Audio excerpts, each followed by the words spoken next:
तारण तरण जियाय, भव दधि तट तट ले चलो, करुणा कर जिनेराय। बोलिए द्रोणगिरी क्षेत्र स्थित मूनलाइट 1008 श्री आदिनाथ भगवान की, साक्षात मूनलाइट 1008 श्री शांतिनाथ भगवान की, सिद्ध चक्र महामंडल विधान की, संत शिरोमणि आचार्य गुरुवर विद्यासागर जी महामुनिराज की, परम पूज्य मुनि श्री ईश्वर दुर्लभ सागर जी महाराज की। इसका मंडलाचरण और करते हैं सिद्ध चक्र का। प्रणम्य श्री जिनाधीशम लब्धि साम्राज्य संयुतम, श्री सिद्ध चक्र यंत्रस्य अर्चाम सहस्त्र गुणाम ब्रुवे। सिद्धों की आराधना प्रतिदिन दुगनी दुगनी करते हुए आज हम सब 256 अर्घ्य तक पहुँचे हैं और कल 512 और नरसों परसों 1024।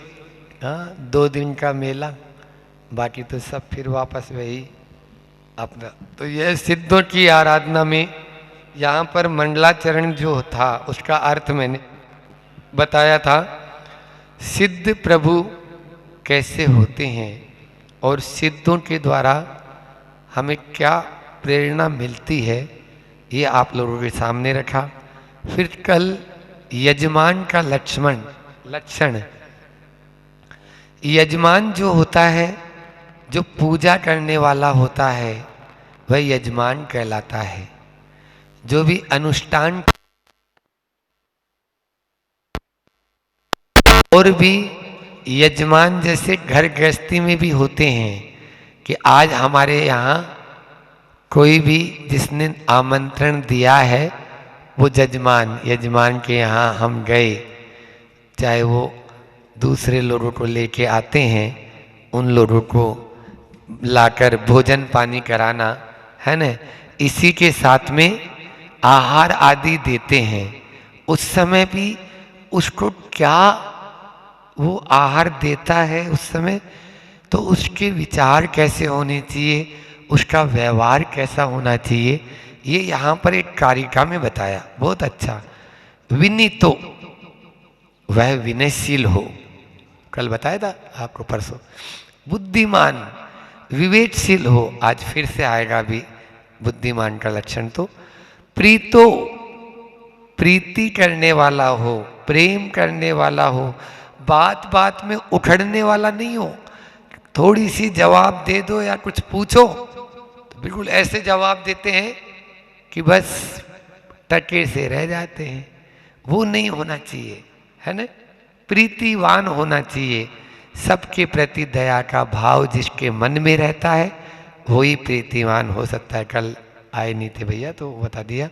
न्यायोपात धनो, न्याय से उपार्जित धन जिसका हो, ऐसा वह यजमान कहलाता है। महाराज जी आजकल तो अन्याय से ही मिलता है धन, न्याय से तो मिलता ही नहीं है, ऐसा नहीं, ठीक है ना। चोरी का माल मोरी में ज्यादा दिन नहीं टिकेगा। आप देख लो जितने बड़े बड़े घोटाले करने वाले हैं ना, चाहे वो लालू प्रसाद यादव हो, चाहे वो लालू प्रसाद यादव हो, और चाहे वो हर्षद मेहता हो, और अभी कौन था वो मोदी जो भग गया, बाहर चला गया था ना एक, हाँ, कोई बहुत बड़ा घोटाला करके 5,000 10,000 करोड़ का विदेश में छिपा हुआ बैठा हुआ है। क्या जिंदगी है, क्या कर लिया बताओ।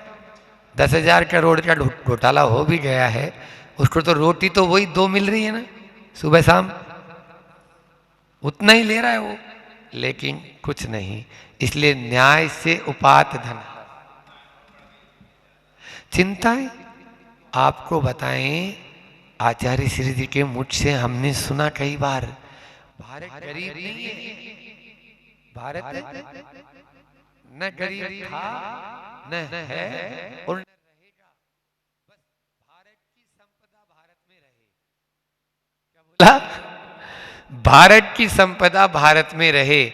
आज जो स्विस बैंक होते हैं, जो विदेशों में जो बैंक होते हैं, उन बैंकों में नेताओं का इतना पैसा है कि एक भारत सोने की चिड़िया नहीं, भारत जो सोने की चिड़िया थी ना, तो एक ऐसा भारत तैयार नहीं, ऐसे 8-10 भारत तैयार हो जाएंगे यदि वो पूरा पैसा जो है वापस भारत में आ जाए तो।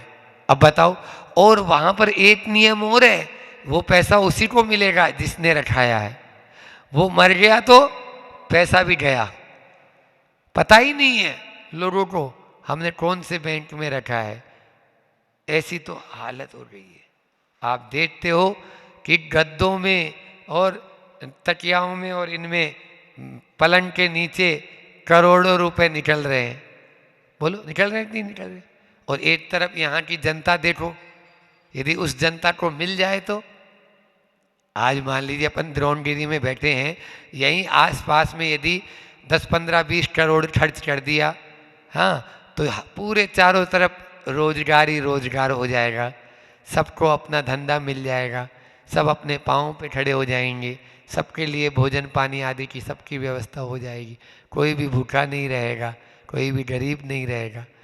ये है, लेकिन सब इसी तरह से। तो ये न्यायोपात धन इसके कारण से होता, लेकिन वो है ही नहीं। फिर महान, वह महान होना चाहिए, बड़ी सोच वाला होना चाहिए, बड़ा होना चाहिए। बड़ा तभी बनता है। बड़ा कैसे बनता है बताओ?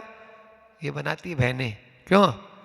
दही बड़ा, दाल बड़ा, मिर्ची बड़ा, फिर कांजी बड़ा, और भी बहुत सारे बड़े बड़े आते हैं बड़ा। तो बोलो कैसे बनता है बड़ा? दाल से। दाल वाला बड़ा तो दही में खाना ही नहीं चाहिए, लेकिन फिर भी बड़े की बात हो रही है। तो पहले दाल को भिगोया जाता है, फिर इसको पीसा जाता है, और पीसने के बाद में अभी इतने में बड़ा नहीं बना, उसको अच्छे गरम गरम तेल के अंदर डाला जाता है। इतने में भी अभी बड़ा नहीं बना, एक अच्छा तार सा होता है बड़ा सा, उसको उसके अंदर घुसा के और उसको हिलाया जाता है, और फिर उसमें छेद कर दिया जाता है, तब जाके वो बड़ा बनता है। बोलो इतनी धैर्य है आप में? आपको तो कोई थोड़ा सा कुछ बोल दे तो हाँ, मैं तो बिल्कुल। एक बात ध्यान रखो, याद आया, बड़ा आदमी बनो या न बनो, क्या बोला मैंने? बड़ा आदमी बनो या न बनो, भला आदमी बन जाओ। बड़ा आदमी बनो या न बनो, भला आदमी बन जाओ।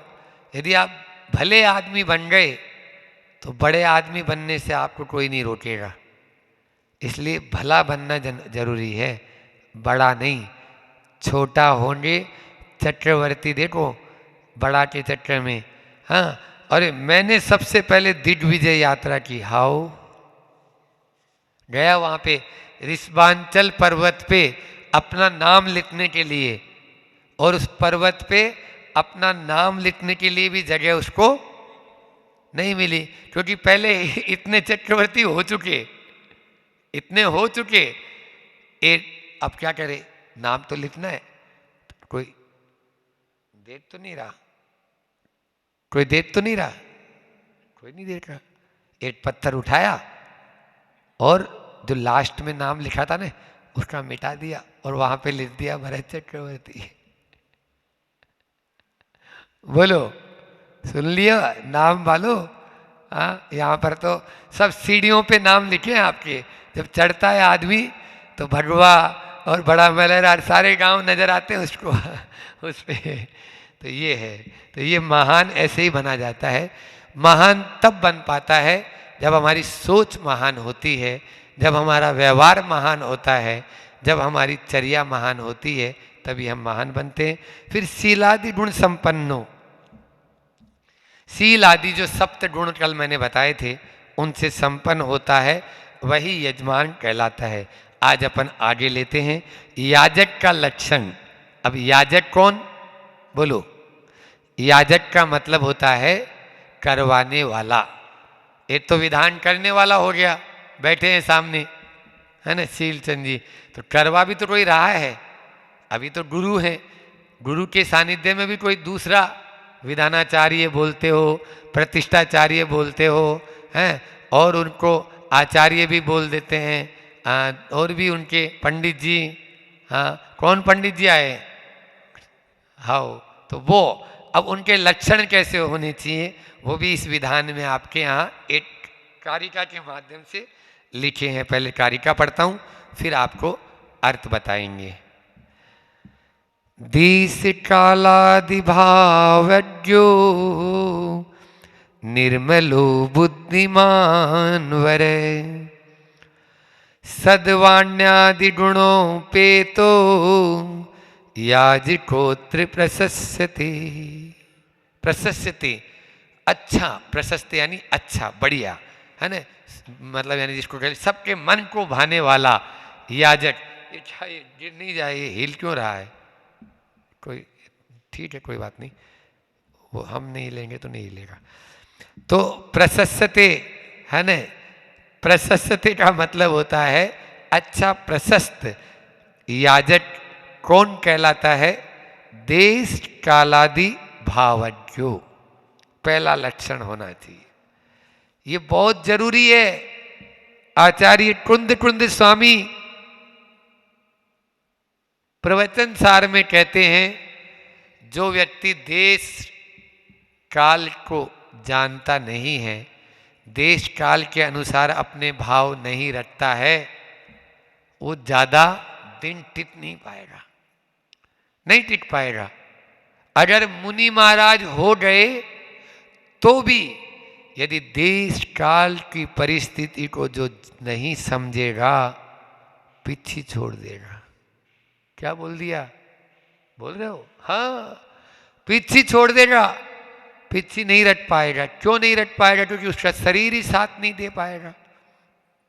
हम लोगों के लिए कहा गया, देश का मतलब जानते हो, क्षेत्र, देश का मतलब क्षेत्र, काल का मतलब ऋतु, समय, काल का मतलब ऋतु, समय। अब अभी गर्मी का मौसम आ गया, हम सर्दी जैसा ही आहार ले टिक पाएंगे, बोलो। सर्दी में बताया गया है कि 3 भाग पानी, 3 भाग भोजन और 1 भाग पानी तो भी चल जाएगा। लेकिन गर्मी में 3 भाग पानी और 1 भाग भोजन, यदि ठूस ठूस के आ गए भोजन, भोजन तो आचार्य श्री जी कहते हैं, बेटा अपने पंचम काल चल रहा है, ऐसे इशारा करने में कोई दोष नहीं है। ऐसे मतलब क्या, रोटी तो वो खिला देगा, भापला भी खिला देगा, आपको अच्छा बड़ा भी खिला देगा, दही क्या, दाल बड़ा दाल के अंदर डाल के, है ना, लेकिन पानी नहीं देगा वो। तो तुम अंजुली बंद कर लेना और थोड़ा सा ऐसे इशारा कर देना कि पानी दे दो। और आप लोग सोचते हैं कि पानी पीने हमारे यहाँ आए क्या, क्यों, यही सोचते हैं ना। आज ही देर से थे हम, वो अपने मंत्री जी, वो जग पूरा खाली होने वाला था, तो वो बोलते महाराज पानी पानी क्यों ले रहे हैं। अब वो 2-3 बार सोचे कि जग को पीछे कर दें, जग को पीछे कर दें। हमने बोला भैया अभी गाड़ी गियर पकड़ ले पहले, क्योंकि आगे का विश्वास थोड़ी रहता है। हम तो जैसे बैट्समैन होता है, एक एक बॉल खेले जाओ, हाँ, वो सामने से बॉलर दे रहा है, हम बैट को घुमाए जा रहे हैं, कौन सी बॉल में आउट हो जाएंगे कोई पता है क्या, बोलो, कोई पता है। इसलिए कभी भी धोखा नहीं खाना। हाँ, हम तो मुनि महाराज जी हैं, हर चीज धोखे खाते हैं। क्या बोला मैंने, कभी भी धोखा मत खाना। हाँ, मुनि महाराज जी है, या जो श्रावक है, अच्छे श्रावक, शुद्धि श्रावक, इधर बुंदेलखंड की तो परंपरा ही है कि हर चीज को धोखे ही खाते हैं। जो धोखे खाएगा वो स्वस्थ रहेगा, और जो धोखा खाएगा वो अस्वस्थ हो जाएगा। समझ आ रहा है? तो यहां पर क्षेत्र की बात चलते हुए आचार्य कुंद कुंद कह रहे हैं, तुम उस क्षेत्र का, तुम उस काल ऋतु का पहले से अनुमान कर ले। एक संस्मरण याद आ गया आप लोगों के पुण्य से। सोई तो नहीं है निकिता? हाँ, एक दूसरे को हिला दिया करो, तो गर्मी का मौसम है थोड़ा। हाँ, तो संस्मरण सुना दूं आचार्य श्री जी का। आचार्य श्री जी के पास में एक छुल्लक जी आए। कौन आए? दक्षिण से आए। आचार्य श्री जी आप अपनी शरण में ले लो। ठीक है भैया, रहो। शुरू की बात है, बहुत पहले की, 50 साल मतलब 40 साल पहले की। अब वो छुल्लक जी कुछ दिन रहे, चोटे वाले बता ही देते हैं आके कि ये महाराज जी ऐसे हैं, वो महाराज जी ऐसे हैं। सो आचार्य श्री जी के कान में आवाज आ गई, ये महाराज तो खाली चावल लेते हैं और बाकी कुछ नहीं, इनका तो और गेहूं का और बाजरा और इनका सबका त्याग है। अब आचार्य श्री जी बोले उन छुल्लक जी से कि भाई चावल अकेले लेते हो, ऐसा क्यों, राजस्थान की बात है। तो बोले नहीं, वो बाकी अनाज का मैंने त्याग कर दिया।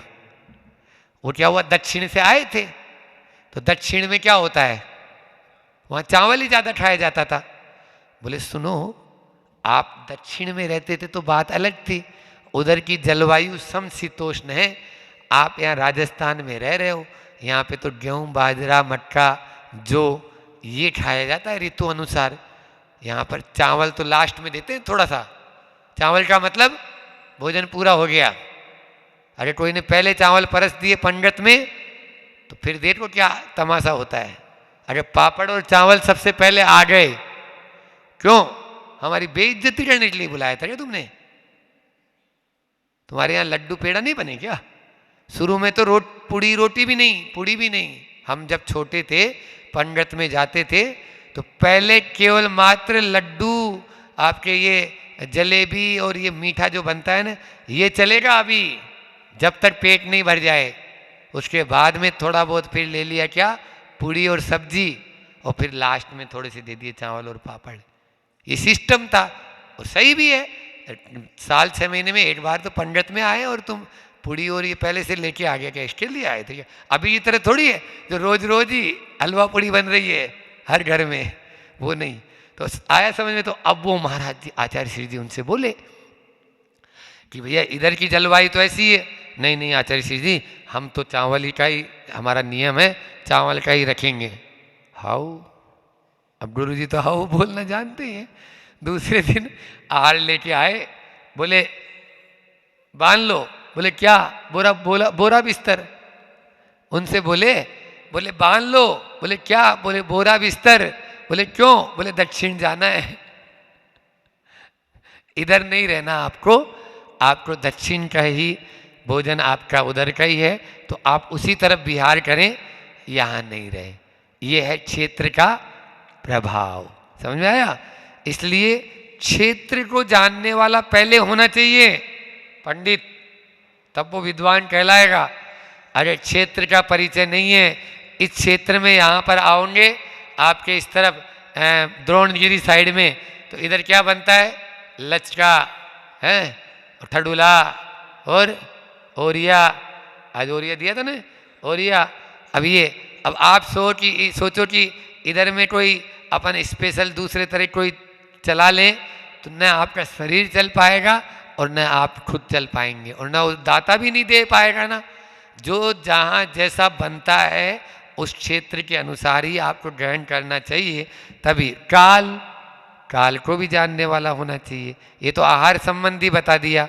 ऐसे ही पंडित से संबंधित क्षेत्र के बारे में मान लीजिए, जिस क्षेत्र में जो परंपराएं चलती है उनके अनुसार करो, है ना। हमसे लोगों ने अभी इधर पूछा, जैसे हीरापुर में, बच्चुआ में, महाराज जी हम चौके के बाहर खड़े हुए या मंदिर के बाहर? मैंने बोला ये कौन सा प्रश्न आगो भाई। मैंने बोला आपके यहाँ जो परंपरा चलती है उसके अनुसार। अब हम तो पहले बार आए हैं यहाँ पे। आपके यहाँ यदि मंदिर में खड़े होते हो तो आप मंदिर में खड़े हो जाओ, आपके यहाँ घर पे खड़े होते तो आप घर पे खड़े हो जाओ, है ना। ये सिस्टम होना चाहिए। किसी के यहाँ सूत्र 12 दिन 15 दिन का मानते हैं, किसी के यहाँ कुछ मानते हैं, किसी के यहाँ शुद्धि अशुद्धि का और दूसरा मानते हैं, किसी के यहाँ। तो ये सब क्षेत्र के अनुसार होता है। इसमें हम अपनी विद्वताएं अपनी पंडिताई लगाएंगे तो 2 दिन बाद में ही फिर दूसरा शीलचंद जी बोलेंगे महाराज जो कौन सो अब हमारे चल रहे तो इतने अच्छे से, बीच में कौन सी टांग अड़ा दी, तो वो नहीं। तो क्षेत्र का परिचय होना बहुत जरूरी है। वहाँ की जलवायु, वहाँ का खान पान, वहाँ का व्यवहार, वहाँ के आचार विचार, वहाँ के लोट भाट। अब हम चाहें कि यहाँ पर बोली शुरू होनी चाहिए 5100 से, हाउ 51 से शुरू नहीं भैया। जहाँ के अब यहाँ पर आसपास में जैसे लोग हैं तो 508, 1108, 2108 इतने ही देने वाले, उसी क्षेत्र के अनुसार चलो ना। तुम अपनी क्यों चला रहे हो? तुम दिल्ली गए थे सो उतने 11-11 हज़ार की बोली रोज जाती, हाँ उतने जाती थी, दिल्ली चले जाओ। अभी इतने द्रोणगिरी में बैठे हो तो द्रोणगिरी के अनुसार चलो, सीधी सीधी बात है। ये कहलाती है क्षेत्र का परिचय। वो नहीं तो वो गड़बड़ हो जाता है। हाँ, फिर उसके बाद में काल के आज ये बहुत ज़्यादा आचार्य श्री जी ने अभी प्रवचन किया था नेमावर में, बहुत अच्छा। बहनें बैठी है पीछे उधर, उनको भी बता दें, जो काल के अनुसार नहीं चलेगा वो काल उसको उठा के ले जाएगा। क्या बोलेगा? क्या बोला हमने? जो काल यानी समय, जो समय के अनुसार नहीं चलेगा तो काल उसको उठा के ले जाएगा। अब दूसरा शब्द मैंने बोल दिया समय, इसका भी बना देते हैं कोटेशन। जो समय के अनुसार नहीं चलेगा, समय का मतलब होता है आगम, समय का मतलब आगम। जो समय के अनुसार नहीं चलेगा तो समय भी उसका कभी ध्यान नहीं रखेगा। तो यहां पर काल क्या, आज जितना भी अपन खान पान आ रहा है ये सब कोल्ड स्टोरेज का आ रहा है। ऋतु के अनुसार कोई नहीं खाता है। मटर भी तब आ रहे हैं जब मटर चले जाते हैं। सुन रहे हो नहीं सुन रहे हो? हाँ, सब चीजें फ्रीज। आचार्य श्री जी ने मूलाचार पढ़ाते हुए हमसे कहा था, हम लोगों को जो जीवन को फ्रीज कर दे उसका नाम है फ्रिज। क्या बोला था? ये सब आचार्य श्री जी के शब्द मेरे नहीं। जो जीवन को फ्रीज कर दे, फ्रीज का मतलब होता है जमा दे, फ्रीज का मतलब होता है बंद करना। जो बंद कर दे उसको कहते हैं फ्रिज। इसलिए इस दुश्मन को, वो तो अंग्रेज लोग आए थे और उनको जरूरत वहाँ उस देश में पड़ती है जहाँ पर कभी निकला ही नहीं जाता। सब्जियाँ आ गई, वहाँ होती नहीं ना खेती बाड़ी, तो रखना पड़ता है उनको 15-15, 20-20, एक दिन, एक महीने के लिए। तो पहले से लिया है, उसमें रख दिया। अपने यहाँ तो रोज़ ताज़ा मिलती है। आप बाजू वाले खेत में जाओ, तोड़ के ले आओ, या उसको बोल दो कि भैया तोड़ के दे दो। तो चाहे दिल्ली में रहने वाला हो, चाहे बम्बई में रहने वाला हो, हर क्षेत्र में ताज़ा सब्जियां मिलती है। जो मौसम के अनुसार जो आपको फल सब्जियां आदि मिल रही है वो आपके लिए मतलबकारी हैं। बाकी सब अहितकारी, बाकी सब इंजेक्टेड रहते हैं। कैंसर का प्रबल कारण है। यहाँ पर देश कालादि भावज्ञो, जो यानी जानने वाला, देश काल आदि के जो भाव के अनुसार अपने को जानने, उनको जानने वाला है, वही अच्छा पंडित हो सकता है, अच्छा प्रतिष्ठाचार्य है, अभिधानाचार्य हो सकता है। फिर आगे दिया निर्मलो, कैसा होना चाहिए? वहां पे आता है पूजा में, 24 ब्रह्मांड पूजा में पढ़ते हो, मुनि मन सम निर्मल नीर प्रासुट जल गंध भरो, है ना? ऐसा कुछ लाइनें आती है, बहुत दिन हो गए पढ़ा था। तो ये मुनि का मन कैसा होना चाहिए? निर्मल, मल से रहित जो होता है उसको कहते हैं निर्मल। अब यहाँ पर बात बात में यदि मान लीजिए गांठ बांधने वाले हो जाएं तो फिर वो पंडित जी चल पाएंगे क्या? कोई भी नहीं। लोग भी बोलेंगे अरे ये तो हमेशा इनकी तो आदत ही ऐसी है, बस डांटते रहते हैं, वो कोई नहीं चल पाएगा ना। निर्मलता होनी जरूरी है। यहाँ निर्मल के 2 अर्थ हैं। निर्मल मतलब बाहर से भी और अंदर से भी। हम बाहर से तो अच्छे टीना पोल लगा के अच्छे बढ़िया वाइट लाइट ऑफ एशिया पहन के आ गए फनाफन, है ना? और भीतर से भरा है, लिफाफे पे ध्यान है, अब कितने का लिफाफे देंगे? 51,000 तो कम होते हैं आजकल तो 8 दिन के, कम से कम 1 लाख का तो मिलना चाहिए। अब बोलो ये क्या है? ये निर्मल है? नहीं, कभी भी ये ऐसी निर्मलता काम नहीं करेगी।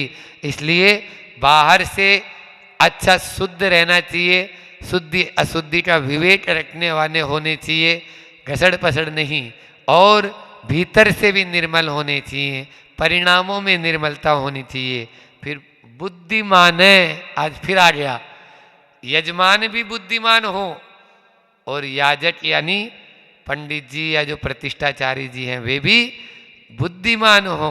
बुद्धिमान उसी को कहते हैं जो हे उपादेय की बुद्धि जिसमें होती है, क्या छोड़ना है, क्या लेना है, किसको बुलाना है, किसको नहीं बुलाना है। यहाँ पर भी हो जाता है कई बार, कितनों को बुलाना है, कितनों को नहीं बुलाना है। अभी एक साथ सब इधर नहीं आओ, धीरे धीरे आ जाओ, तो धीरे धीरे में सब चढ़ा लेंगे। इस तरह की व्यवस्था तो ये बुद्धिमान पंडित ही कर पाएगा ना। अब नहीं तो एक साथ यहाँ आ गए, एक साथ वहाँ चले गए, तो वो तो वही हो गई। वीणा के तार को बिल्कुल ढीला छोड़ दोगे तो भी बजेगा क्या? बोलो। और वीणा के तार को बिल्कुल टाइट कर दोगे तो भी टूट जाएगा। ऐसा ही यहाँ बुद्धिमान का अर्थ ये होता है जो विवेकशील हो। एक उदाहरण आता है शास्त्रों में हंस का। क्या बोला मैंने? हंस। हंस को विवेक का प्रतीक माना जाता है। अपन आचार्य श्री जी के नाम के आगे भी लिख देते हैं हंस नहीं, राज अध्यात्म सरोवर के राजहंस आचार्य श्री जी, है ना? ऐसा लिखते हो, फोटो पे देखते हो लिखा हुआ।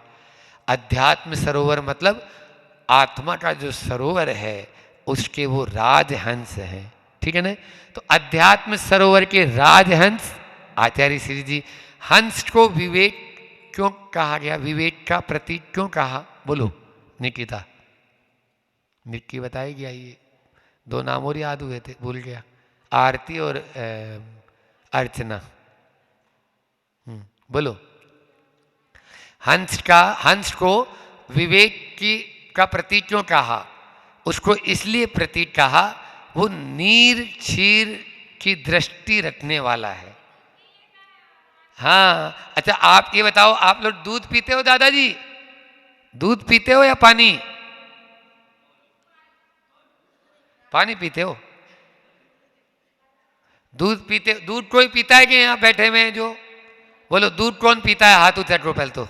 किसी ने दूध पिया कभी? हाथ ऊंचा करो।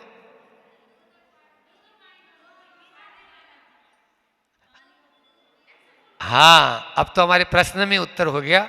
आप लोग दूध और पानी दोनों एक साथ मिला के पीते हो। आज तक मतलब कभी भी दूध जो पेवर दूध है वो नहीं पिया आपने। मतलब ये है गाय से या भैंस से भी जो हमको दूध मिलता है उसमें भी पहले से पानी मिला हुआ है नहीं है, लिक्विड वो है।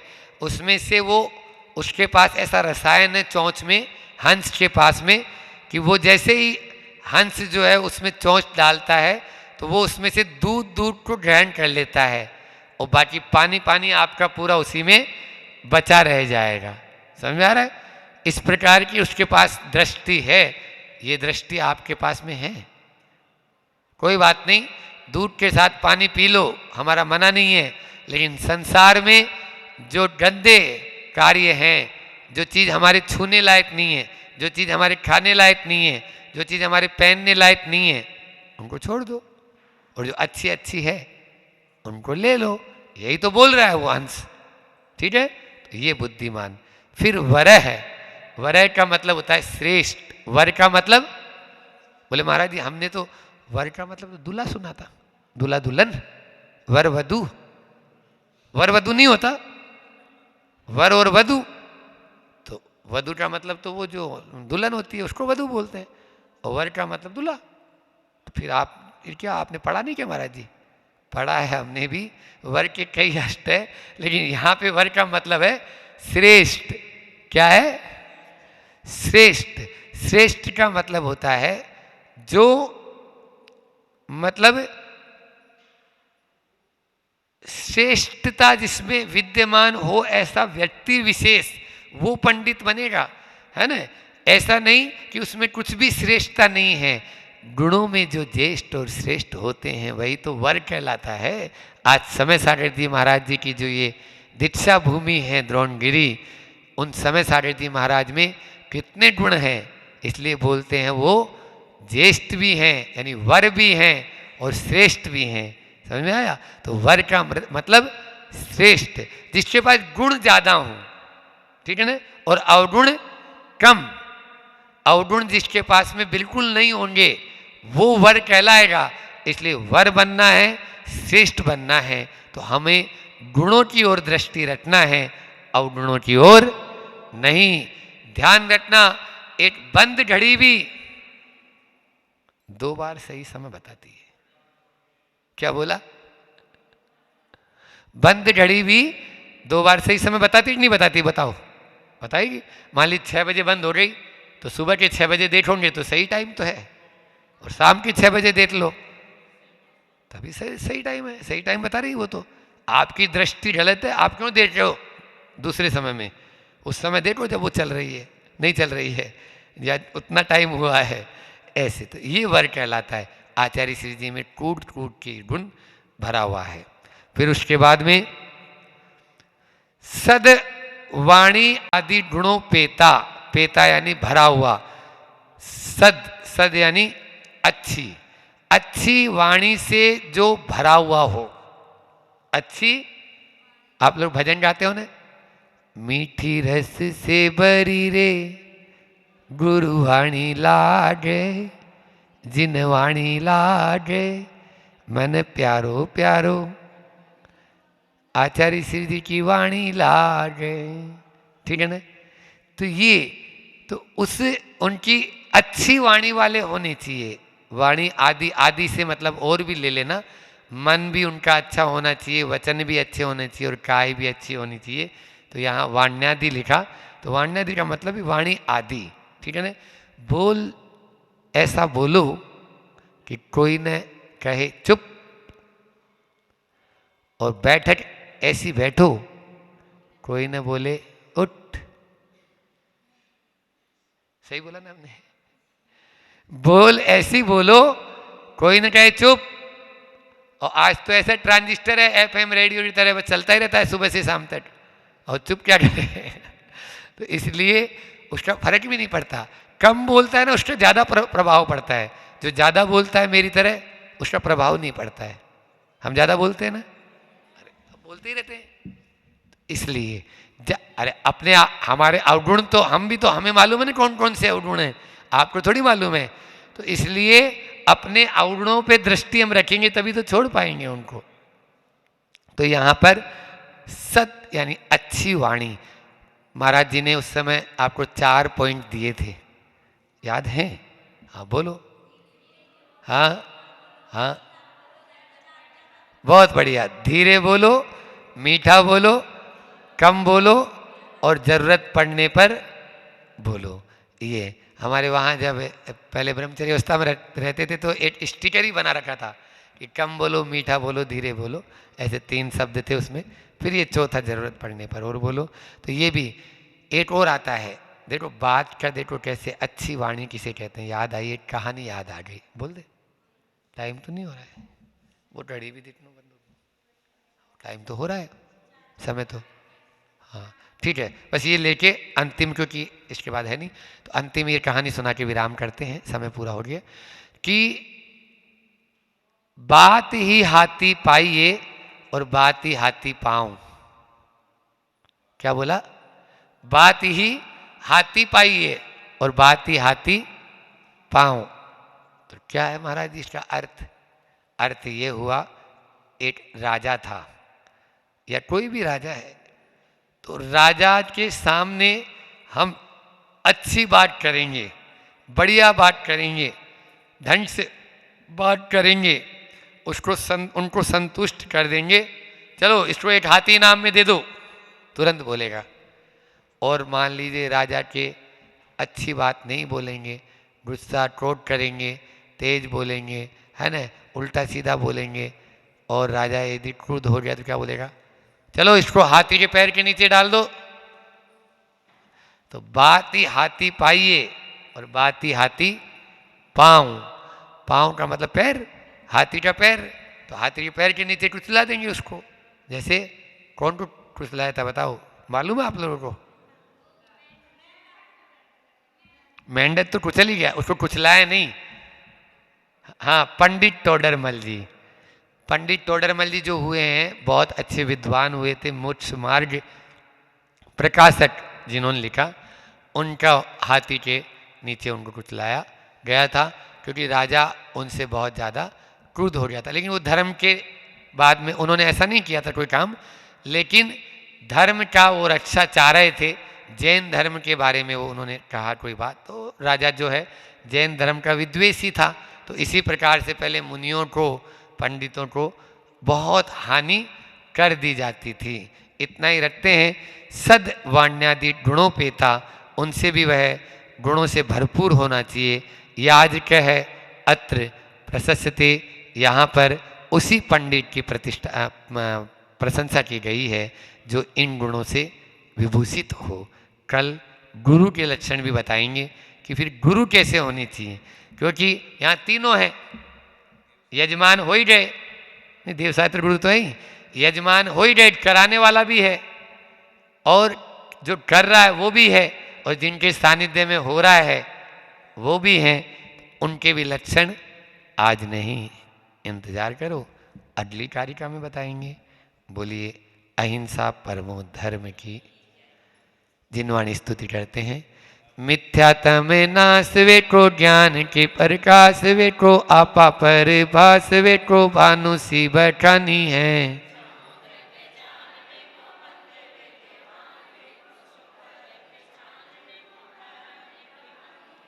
अनुभव बताए वे को जीवों के जताए वे को काहू न सताए वे को भव्य उर आनी है।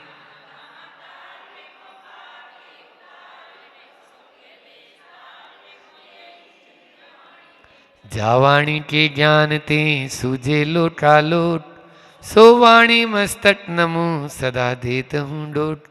हे जिनवाणी भारती तोई जपू दिन रैन, जो तेरा शरणा गए सो पावे सुख चैन। देव भजू अरियंत को गुरु सेवा निर्गन, दया धर्म पालो सदा यही मोक्ष का पंथ। 9 बार नमोकार।